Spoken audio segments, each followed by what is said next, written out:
5, 4, 3, 2, 1.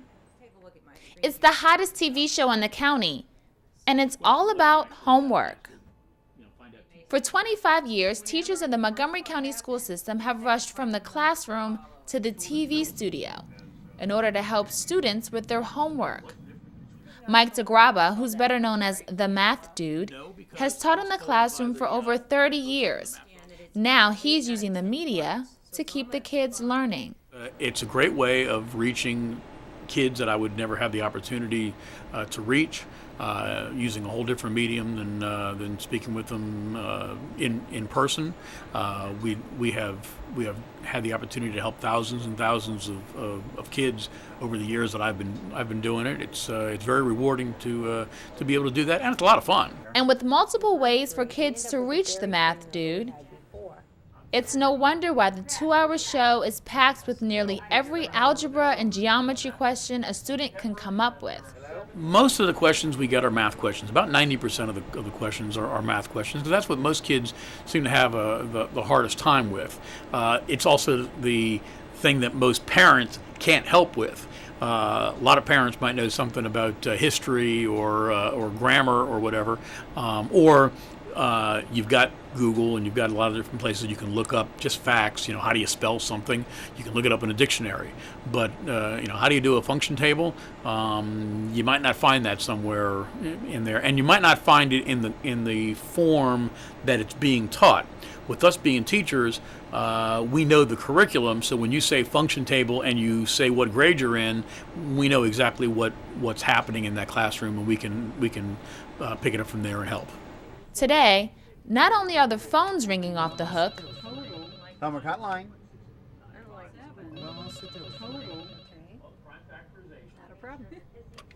but emails, text messages, and Facebook questions are also rushing in.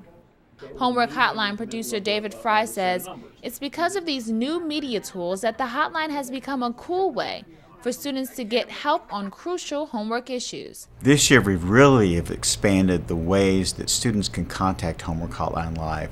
We've always had the phone, but this year we have Facebook, we have email, we've designed a brand new website where they can both see us live and webcast and ask questions from the Homework Hotline website as well.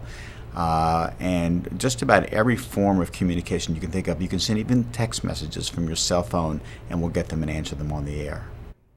And with questions coming in from everywhere, sometimes even the math guy can get stumped.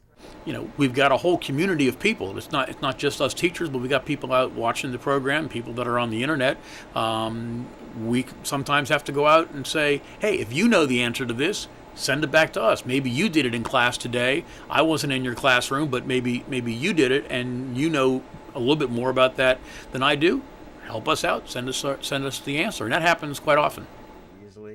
But before the show is over, every student gets their question answered, with each step laid out and explained, as if the students were in their own classrooms. And for the math guy, that's the most important part. It's the same feeling that you get when you're in the classroom. When you see that light bulb go on over the kid's head, and then of course in this case it's you're getting it through the TV. It's a very good feeling. It's the reason that you do this. You don't do this for the money. You do it for helping kids to understand, and that's why all of us that do this got into the profession. So it's very, very rewarding to know that you've turned on a light on some at least small piece of information. And with a program as innovative as this, don't we all wish the math guy could solve our problems? Oh, it's great. When I tell people what we do, they say, that is such a cool idea. I wish they had that when I was in school.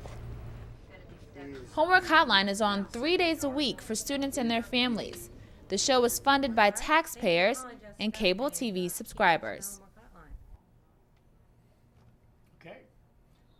Maneeb from Argyle actually texted back.